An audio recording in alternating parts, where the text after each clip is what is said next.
Hello everyone, my name is Abhirami, daughter of Subramaniam, and welcome to my presentation on ethics and professionalism in community psychology. Community psychology is a branch of psychology that focuses on understanding individuals within their broader social, cultural, political, and economic environments.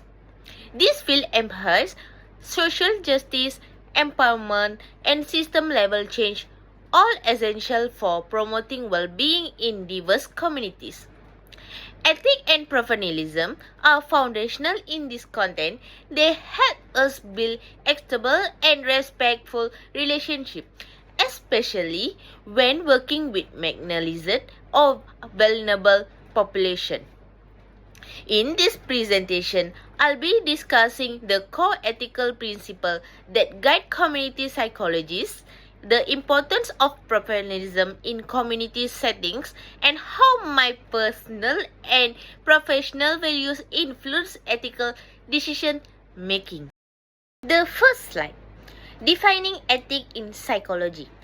Ethics can be defined as a system of moral principles that guide our behavior and decision making, particularly in professional environments. In psychology, especially community psychology, ethics are vital for ensuring the dignity, autonomy, and rights of individuals and communities are protected.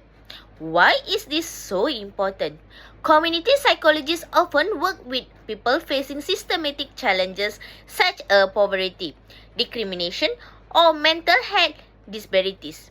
These situations require a high level of ethical sensitivity to avoid harm, build trust, and promote social justice. Fortunately, we don't have to navigate this alone. Several established ethical codes provide guidance. The first one, the APA Ethical Principles of Psychologists and Code of Conduct emphasizes respect for people's rights and dignity, integrity, and competence. The second one, the Health Profession Council of South Africa HPCSA ethical rules focus on cultural diversity and community-centered practice, which is particularly relevant in the South African context. The third one, the Universal Declaration of Ethical Principles for Psychologists highlights international values such as human rights and the promotion of well-being. These frameworks serve as practical tools to guide decision-making and resolve ethical dilemmas. Let's take a closer look at some of the common ethical challenges faced in practice. There are four major ethical challenges that community psychologists often encounter. The first one, working with vulnerable population. Working with vulnerable groups such as children, the elderly, or marginalized communities requires extra care. These individuals may face heightened risk due to socio-economic status, health conditions, or discrimination. To uphold their dignity and autonomy, we must practice empathy, patience, and respect at all times. The second one, balancing individual versus community rights. One of the most delicate challenges is balancing individuals' rights with the needs of the community. For example, decisions that benefit the collective good should not come at the expenses of individual freedoms. Practitioners must navigate this balance throughout clear communication and collaborative decision making. The third one, maintaining confidently in group or community setting. Confidently becomes particularly complex in group setting. Practitioners must establish clear boundaries and guidelines to protect personal information while fostering group trust. Transparency about confidently limits is key to maintaining ethical standards. The fourth one is cultural sensitivity and avoiding bias. Lastly, cultural sensitivity and avoiding bias are critical in today's diverse world. Community psychologists must continuously educate themselves about cultural difference, actively challenge their own bias, and create inclusive environment that celebrate diversity. These challenges remind us that ethical practice requires thoughtful, deliberate action to uphold professional standards. standards. The next, professionalism in community psychology. Ethics alone are not enough. Professionalism is the structure that supports ethical behavior in community psychology. Let's break it down into 4 key elements. The first one is competence, the second one is communication, third one is boundaries, and the last one is collaboration. For the competence involves lifelong learning, training, and supervision. Practitioners must stay updated with the latest research and best practice to provide effective and high-quality services. For the communication, clear, respectful, and culturally appropriate communication is essential. It fosters collaboration and ensures that all stakeholders, clients, communities, and other professionals are heard and understood. Boundaries. Professional boundaries help maintain ethical relationships with clients and communities. By establishing clear limits, practitioners protect both their own integrity and the well-being of those they serve. The last one is collaboration. Collaboration emphasizes teamwork. Community psychologists often work with multidisciplinary teams, combining empathies to achieve shared goals and maximize positive outcomes for communities. Professionalism ensures that we not only adhere to ethical principles but also delivering meaningful, impactful work. Next, personal values. Personal and professional values. Finally, let's reflect on how our values shape our practice. Personal values such as empathy, respect, justice influence how we connect with clients and communities. These values ground our interaction in authenticity and care. Professional values such as ethics, community empowerment, and evidence-based practice guide our decision-making and ensure our work is both impactful and accountable. Together, these values create a holistic approach to community psychology. They help us build trust, foster partnership, and make a lasting difference. Let me illustrate this principle with a real-world example that highlights the complexity of ethics and professionalism in practice. Imagine a psychologist providing mental health support to a refugee community, many of whom have experienced trauma, displacement, or persecution.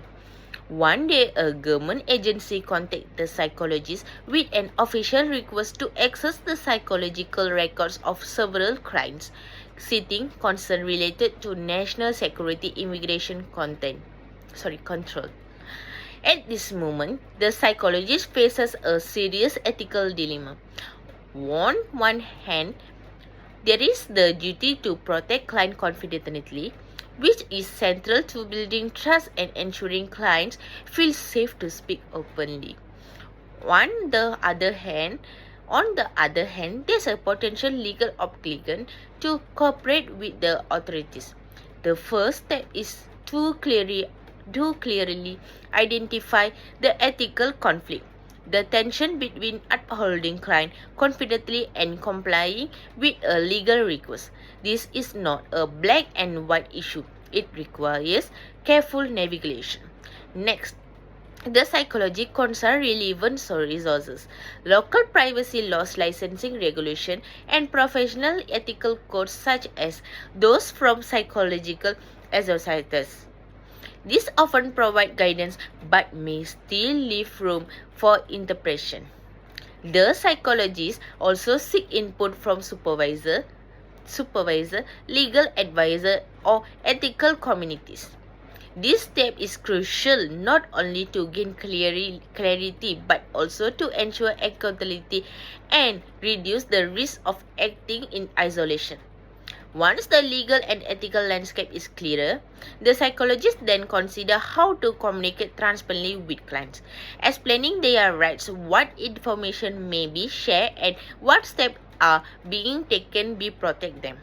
Finally, the psychologists take action that balances legal obligation with ethical responsibility, aiming to minimize harm. This may neglecting limited disclosure, anonymizing records, or refusing the request if it violates ethical standards.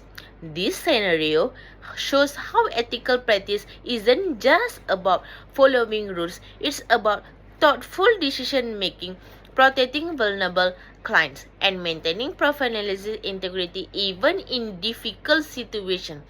It's a reminder that ethical and professionalism are not separate. They work hand in hand, especially in real world high stake situations.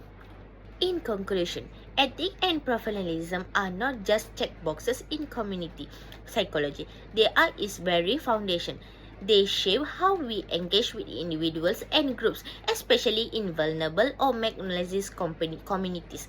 These principles help us navigate uncertainty, protect the dignity of those we serve, and uphold the trust that is essential to any traumatic or community-based relationship.